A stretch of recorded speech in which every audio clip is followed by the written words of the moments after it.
വർഷങ്ങളായി ദാവൽപൂർ ഗ്രാമത്തിന്റെ മണ്ണ് വെള്ളം കണ്ടിട്ടേ ഇല്ല. പാടങ്ങൾ ഉണങ്ങിപ്പോയി, കിണർ വറ്റിപ്പോയി. പിന്നെ ഗ്രാമത്തിലെ ജനങ്ങളുടെ കണ്ണുകളിൽ വെയിൽ മാത്രമാണ് ഉണ്ടായിരുന്നത്. വെയിൽ താങ്ങാനാകാതെ ഹരിറാം തന്റെ ഭാര്യ സീമയോട് എന്തു പറഞ്ഞെന്നാൽ, സീമ, എനിക്ക് എന്താ തോന്നുന്നു വെച്ചാൽ നമ്മുടെ ശ്വാസം പോലും വളരെ ചൂടായിട്ട് വരുന്ന പോലെ തോന്നുന്നു. ഇതെല്ലാം എന്ന് വരെ നടക്കും? ആ ദൈവം നമ്മളോട് കരുണ കാണിക്കുന്നത് വരെ, അല്ലെങ്കിൽ എന്തെങ്കിലും ഒരു അതിശയം നടക്കണം. ഗ്രാമ അധികാരി മുൻപേ തന്നെ കറണ്ട് കട്ട് ചെയ്തു. കൃഷിക്കാർക്ക് ബില്ലടയ്ക്കാൻ യാതൊരു വഴിയുമില്ലായിരുന്നു. സർക്കാരോടുണ്ടായിരുന്ന വിശ്വാസം നഷ്ടപ്പെട്ടു. അപ്പോഴാണ് വന്നത് ഗ്രാമത്തലവൻ രഘുവംശി. ഇപ്പോൾ സർക്കാരിനെ എവരും വിശ്വസിക്കരുത്. നമ്മൾക്ക് ആവശ്യമുള്ളത് നമ്മൾ തന്നെ ചെയ്യണം. എല്ലാവരും എന്നെ സഹായിക്കൂ. ഞാൻ എല്ലാ വീട്ടിലും സോളാർ പാനലും പിന്നെ കൂളറും വയ്ക്കും. നിങ്ങൾ എല്ലാവർക്കും തണുത്ത കാറ്റിന് വേണ്ടി ഏർപ്പാട് ചെയ്യും. ഗ്രാമത്തിലെ ജനങ്ങളിൽ അത് ഒരു വിശ്വാസം ഉണ്ടാക്കി. പക്ഷേ സരിത ചേച്ചി ജനങ്ങളെ വേണ്ട എന്ന് തടഞ്ഞു. ദേ നോക്കൂ, നിങ്ങളുടെ കയ്യിലുള്ള കുറച്ച് സ്ഥലമെങ്കിലും ചിന്തിക്കാതെ ആർക്കും നിങ്ങൾ കൊടുക്കരുത്. ഈ വലയിൽ കുടുങ്ങിക്കളയല്ലേ. പക്ഷേ എന്തെങ്കിലും ചെയ്തേ പറ്റുള്ളൂ, അല്ലെങ്കിൽ ഈ ചൂട് കൊണ്ട് ജനങ്ങൾ മരിച്ചു പോവും. ജനങ്ങൾ കാശ് നൽകി. രഘുവംശി കള്ളത്തരമായ പ്രതിജ്ഞകൾ നൽകി. സോളാർ സിസ്റ്റം വന്നു, കൂളർ വന്നു. പക്ഷെ ആരുടെ വീട്ടിലും കറണ്ട് വന്നില്ല. രഘുവംശി തന്റെ കൊട്ടാരം പോലുള്ള വീട്ടിൽ 5 AC പിന്നെ 10 കൂളർ വെച്ചിരുന്നു.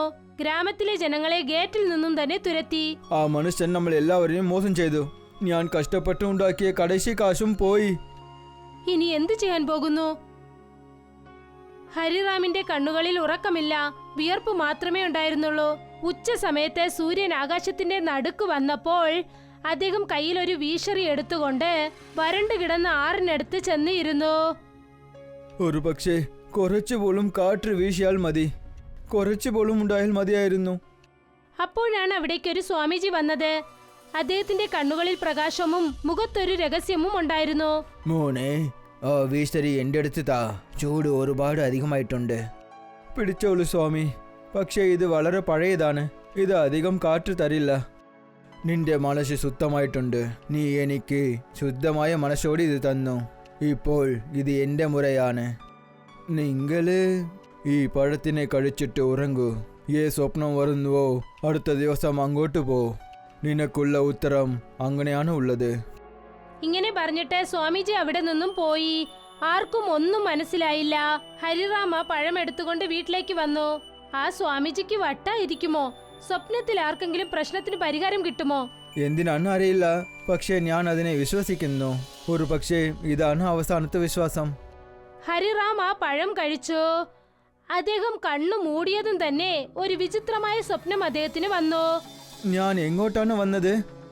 മുൻപിൽ ഒരു വലിയ മരം ഉണ്ടായിരുന്നു. ഓരോ ചില്ലയിലും കൂളർ തൂങ്ങിക്കിടന്നു, അതും ആയിരക്കണക്കിന്. പിന്നെ നല്ല തണുത്ത കാറ്റ്. ഏതോ മലയുടെ മടിയിൽ ഇരിക്കുന്നത് പോലെ തോന്നി. ഇത് ശരിക്കും മാന്ത്രിക മരമാണ്. ഹരിറാമിന്റെ കണ്ണുകൾ തുറന്നു. അദ്ദേഹം വിയർത്ത് നനഞ്ഞിരുന്നു. ഹരിറാം തന്റെ ഭാര്യ സീമയോട് തന്റെ സ്വപ്നത്തെക്കുറിച്ച് പറഞ്ഞു. സീമ, എനിക്ക് വന്നത് സ്വപ്നമല്ല, ഞാൻ കണ്ടത് സത്യം പോലെ തോന്നി. ഞാൻ ആ മരങ്ങളെ കണ്ടു. എല്ലാ മരത്തിലും കൂളർ വളർന്നുകൊണ്ടിരുന്നു. തണുത്ത കാറ്റ്, അത് സ്വർഗത്തിലെ ഉള്ളതുപോലെ ഉണ്ടായിരുന്നു. അല്ല, ഈ വെയിൽ കാലത്ത് ഗ്രാമം മുഴുവൻ കൂളർ കൂളർ എന്ന് കരഞ്ഞുകൊണ്ടിരിക്കുന്നു. നിങ്ങളും സ്വപ്നത്തിൽ അത് തന്നെയാണ് കണ്ടത്. ഇത് നിങ്ങൾ വിശ്വസിക്കാൻ പോവുകയാണോ? ഞാൻ വിശ്വസിച്ചു സീമ. പിന്നെ ഞാൻ ആ മരത്തിനെ തീർച്ചയായും കണ്ടുപിടിക്കും. ഹരിറാം കാട്ടിലേക്ക് നടന്നുപോയി. ഒരുപാട് സമയം നടന്ന് ദാഹത്തിനും വിയർപ്പിനും ഇടയ്ക്ക് ശരീരം തളരാൻ തുടങ്ങിയപ്പോൾ കുറച്ച് ചെടികളുടെ പുറകിലായി അദ്ദേഹം അതേ മരം കണ്ടു. പിന്നെ യഥാർത്ഥത്തിൽ എല്ലാ ചില്ലകളിലും കൂളർ ഉണ്ടായിരുന്നു. എന്റെ ദൈവമേ, ഇത് അതെയാണ്. ഹരിറാം അവിടെ നിന്നും ഓടിച്ചെന്ന് ഒരു കൂളർ പിഴുതെടുത്തു. എന്നിട്ട് അത് എടുത്തുകൊണ്ട് ഓടി. സീമ, നോക്ക്, ഞാൻ ആ മരത്തിൽ നിന്നും ഈ കൂളർ എടുത്തിട്ട് വന്നിട്ടുണ്ട്. ഞാൻ എന്റെ കൺകൊണ്ട് കണ്ടതാണ്. ഇത് യഥാർത്ഥത്തിൽ വിചിത്രമായിരിക്കുന്നു. പക്ഷെ ചിന്തിച്ചു നോക്കൂ, ഈ കൂളർ കറണ്ടിലല്ലേ ഓടുക? പക്ഷെ നമ്മുടെ കൈവശം കറണ്ടില്ലല്ലോ. അപ്പോൾ തന്നെ കൂളർ ഓടാൻ തുടങ്ങി. അതിൽ നിന്നും നല്ല തണുത്ത കാറ്റ് വന്നു. അത് കണ്ട് AC പോലും നാണിച്ചു പോകുമെന്ന് വെച്ചോളൂ. ദൈവമേ, ഇത് യഥാർത്ഥത്തിൽ അതിശയമാണ്. ഹരിറാമിന് കാട്ടിൽ നടന്ന ആ സംഭവം തീ പോലെ ആ നാട് മൊത്തം പരന്നു. ഗ്രാമത്തിലെ ജനങ്ങൾ ഹരിറാമിനോടൊപ്പം ആ കാട്ടിനകത്തേക്ക് ചെന്നു. അവിടെ ഉണ്ടായിരുന്ന മരങ്ങളിലൊക്കെ കൂളർ ഉണ്ടായിരുന്നു. പിന്നെ എല്ലാരും അവർക്ക് കൂളർ പറിച്ചെടുത്തു. അടുത്ത ദിവസം ഗ്രാമത്തിലെ തെരുവുകളിലൊക്കെ തണുപ്പ് നിറഞ്ഞിരിക്കുകയായിരുന്നു. ആദ്യമായി ജനങ്ങൾ സന്തോഷത്തോടെ ശ്വസിച്ചു. വൈകുന്നേരമായപ്പോൾ ജനങ്ങളൊക്കെ ഒന്നിച്ചു ചേർന്ന് ഹരിറാമിനോട് എന്തു പറഞ്ഞെന്നാൽ, തണുത്ത കാറ്റ് കിട്ടിപ്പോയി. പക്ഷേ നമ്മളുടെ വിശപ്പിനെന്താ? പാടമെല്ലാം ഉണർന്നു പോയി. കഴിക്കാൻ ഒന്നുമില്ല. നമ്മൾ എന്തെങ്കിലും ആലോചിച്ചേ പറ്റുള്ളൂ. തണുത്ത കാറ്റ് കൊണ്ട് വിശപ്പ് മാറില്ലല്ലേ? ഹരിറാം വീണ്ടും ആ വരണ്ടുപോയ നദിക്കരയിൽ ഇരിക്കുകയായിരുന്നു. അദ്ദേഹം ആകാശത്തേക്ക് നോക്കിയിരുന്നു. അപ്പോഴാണ് ആ സ്വാമിജി വീണ്ടും അവിടേക്ക് വന്നത്. ഇപ്പോൾ പറയുമോനെ, ഞാൻ നിനക്ക് ചെയ്തത് നിനക്ക് സഹായിച്ചിട്ടുണ്ടോ? മഹാപ്രഭു, നിങ്ങൾ കാറ്റ് തന്നു, പക്ഷേ ഭക്ഷണമില്ല. ഞങ്ങളുടെ അടുത്ത് കൃഷിയില്ല, റേഷനില്ല. ഞങ്ങൾ എങ്ങനെയാ ജീവിക്കുക? മരത്തിലാണ് കൂളർ വന്നത്. ആ എല്ലാ മരങ്ങളും ഇപ്പോൾ നിന്റേതാണ്. ആ കൂളറിന്റെ അടുത്ത് അതിനെ കാറ്റ് തേവപ്പെടുന്ന പൈസക്കാരേക്ക് വിറ്റേക്ക്. അതിൽ നിന്ന് വരുന്ന കാശ് കൊണ്ട് ഗ്രാമത്തിലെ എല്ലാവരെയും സഹായിക്ക്. ഇങ്ങനെ പറഞ്ഞിട്ട് ആ സ്വാമിജി രഹസ്യമായ രീതിയിൽ അവിടെ നിന്നും പുറപ്പെട്ടു പോയി. അദ്ദേഹം എങ്ങനെ വന്നോ അങ്ങനെ തന്നെ. സഹോദര സഹോദരികളെ, നമ്മൾ ഇപ്പോൾ ഈ കൂളറിനെ അടുത്ത ഗ്രാമത്തിലുള്ള പൈസക്കാര ആൾക്കാർക്ക് വിൽക്കണം. വരുന്ന കാശ് കൊണ്ട് നമ്മളുടെ പാടത്തിനെ വീണ്ടും പസുമയായി മാറ്റണം. ഗ്രാമത്തിലെ ജനങ്ങൾ തയ്യാറായി. സിറ്റിയിലും പണമുള്ള ഗ്രാമങ്ങളിലും വ്യാപാരം ചെയ്തു. പതുക്കെ പതുക്കെ ഗ്രാമത്തിന് പണം വരാൻ തുടങ്ങി. വരണ്ടുപോയ പാടത്ത് പച്ചിമ നിറഞ്ഞു. പിന്നെ തണുത്ത കാറ്റോടൊപ്പം വിശപ്പും മാറിക്കിട്ടി. ഇപ്പോൾ ഗ്രാമത്തിന്റെ ഈ അവസ്ഥയെക്കുറിച്ച് രഘുവംശിയും അറിയാൻ തുടങ്ങിയിരുന്നു. തണുത്ത കാറ്റും സന്തോഷമായ മുഖങ്ങളും രഘുവംശിയുടെ സമാധാനം കെടുത്തി. ഭീമാ, നീ കണ്ടില്ലേ?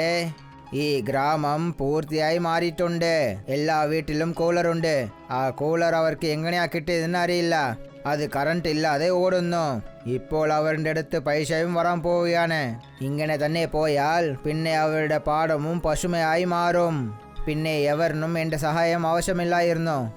മുതലാളി, എനിക്ക് ഒരു കാര്യം അറിഞ്ഞു. ഇതെല്ലാം ആ ഹരിറാം കൊണ്ടാണ് നടക്കുന്നത്. അവന് കാട്ടിൽ കുറേ മരങ്ങൾ കിട്ടിയിട്ടുണ്ട്. അതിലാണ് ആ കൂളർ വളരുന്നത്. നീ എന്താണ് പറയുന്നത്? ഞാൻ നിങ്ങളുടെ ആളാണെന്ന് ഗ്രാമത്തിൽ എവർക്കും അറിയില്ലായിരുന്നു. ഞാനും ഹരിറാമിൻ്റെയോടൊപ്പം ആ കാട്ടിൻ്റെ അകത്തേക്ക് പോയി. ഞാൻ എൻ്റെ കണ്ണുകൊണ്ട് കണ്ടതാണ്. വളരെ വലിയ മരങ്ങൾ. എല്ലാ മരങ്ങളിൽ നിന്നും തണുത്ത കാറ്റ് തരുന്ന കൂളറുകൾ ഉണ്ടായിരുന്നു. എന്ന് വെച്ചാൽ ശരി, അടുത്ത പ്രാവശ്യം ഗ്രാമത്തിലെ ജനങ്ങൾ ആ കൂളർ എടുക്കാൻ പോകുന്ന സമയത്ത് അപ്പോൾ ഞാനും വരും. പിന്നെ ആ മരങ്ങളെ കത്തിക്കും. ആ മരങ്ങൾ ഇരുന്നാലല്ലേ അവർക്ക് നല്ലത് നടക്കും. ഹരിറാം ഗ്രാമത്തിലെ ജനങ്ങളോടൊപ്പം ആ മരത്തിനടുത്തേക്ക് ചെന്നു. പുറകിൽ തന്നെ രഘുവംശിയും ഭീമയും വന്നെത്തി. ഭീമയെ അദ്ദേഹത്തോടൊപ്പം കണ്ടിട്ട് ഗ്രാമത്തിലെ ജനങ്ങൾ ഞെട്ടിപ്പോയി. ഭീമ, നീയോ? നീ എങ്ങളുടെ കൂടെയാണല്ലോ ഉള്ളത്. നിന്നെ വളരെ നല്ലവനാണെന്ന് വിചാരിച്ചല്ലോ. ഇവൻ അവൻ്റെ നിജസ്വരൂപം കാണിച്ചു. ഇപ്പോൾ ഞാൻ തലവറിൻ്റോടൊപ്പം ചേർന്നിട്ട് ഈ എല്ലാ മരങ്ങൾക്കും തീ വയ്ക്കാൻ പോകുന്നു. ഭീമയും രഘുവംശിയും പെട്രോളും ഡീസലും കൊണ്ട് ആ മരം കത്തിക്കാനായി ശ്രമിച്ചുകൊണ്ടിരുന്നു. പക്ഷേ തീ കത്തിയതേ ഇല്ല. പെട്ടെന്ന് കൊടുങ്കാറ്റ് വീശി. പിന്നെ സ്വാമിജി അവിടെ പ്രത്യക്ഷപ്പെട്ടു. ഇപ്പോൾ അദ്ദേഹത്തിന്റെ കണ്ണുകളിൽ കരുണയല്ല, ദേഷ്യമാണ് ഉണ്ടായിരുന്നത്. നിങ്ങൾ വളരെ വലിയ തെറ്റ് ചെയ്തു. ഇപ്പോൾ നിങ്ങൾ രണ്ടുപേരും കത്തി ചാമ്പലാകും. ഭീമയുടെയും രഘുവംശിയുടെയും ശരീരത്ത് തീ കത്തിയെരിയാൻ തുടങ്ങി. അവർ നിലവിളിച്ചു. മഹാപ്രഭു, ദയ കാണിക്കൂ. എന്തെങ്കിലും ശരി, ഇവർ എങ്ങളുടെ ഗ്രാമത്തെ ആളാണ്. അവരെ രക്ഷിക്കൂ. സ്വാമിജിയുടെ ദേഷ്യം കുറഞ്ഞു. തീയും അണഞ്ഞു. ഭീമയും രഘുവംശിയും വിറച്ചു. ചെയ്ത തെറ്റുകൾ ആലോചിച്ച് അവർ കരയാൻ തുടങ്ങി. ഞാൻ നിനക്കും ഗ്രാമത്തിലെ ജനങ്ങൾക്കും വളരെ വലിയ തെറ്റ് ചെയ്തതാണ്. എങ്കിലും നീ എൻ്റെ ജീവിതത്തിനെ രക്ഷിച്ചു. ഒരു മനുഷ്യനാണ് മറ്റൊരു മനുഷ്യനെ പറ്റി വിശ്വസിക്കും. അതാണ് നല്ലത്. ഞാൻ ഹരിറാമിൻ്റെ നേർമയും സത്യം കണ്ടാണ് ഈ ഗ്രാമത്തിന് സഹായം ചെയ്തു. ഞാൻ കുറേ കാലങ്ങളായി കാണുന്നു ഈ ഗ്രാമം എത്രയും കഷ്ടപ്പെടുന്നതെന്ന്. പക്ഷേ രഘുവംശി, നീ എല്ലാം അറിഞ്ഞും ഏതും അറിയാത്തതുപോലെ തന്നെ ഉണ്ട്. നിന്റെ വീട്ടിൽ AC വെച്ചിട്ടുണ്ട്. മറ്റുള്ളവർ എല്ലാവരെയും വെയിലിൽ കഷ്ടപ്പെടുത്തി. ഞങ്ങളെ ക്ഷമിക്കണം മഹാപ്രഭു. ഒരു കാര്യം പറഞ്ഞ് നിങ്ങളെ ക്ഷമിക്കുന്നു. ഇനി മുതൽ ഈ ഗ്രാമത്തിന്റെ തലവൻ രഘുവംശിയല്ല, ഹരിറാമാണ്. ശരി, ഇനി ഹരിറാമാണ് ഞങ്ങളുടെ ഗ്രാമത്തിന്റെ പുതിയ തലവർ. എല്ലാ വീട്ടിലും തണുത്ത കാറ്റ്, പാടത്ത് പച്ചിമ, പിന്നെ ജനങ്ങളുടെ മനസ്സിൽ വിശ്വാസമുണ്ടായിരുന്നു. ഹരിറാം ഓരോ വീട്ടിലെയും വിശ്വാസം മാത്രമല്ലാതെ മൊത്ത ഗ്രാമത്തിന്റെയും ശബ്ദമായി മാറി. ഇപ്പോൾ ദബൽപൂർ യഥാർത്ഥത്തിൽ പച്ചിമ നിറഞ്ഞ ഗ്രാമമായി മാറി. മരങ്ങളിൽ കൂളർ കിട്ടുന്നു, മനുഷ്യരുടെ ഇടയിൽ മനുഷ്യത്വവും.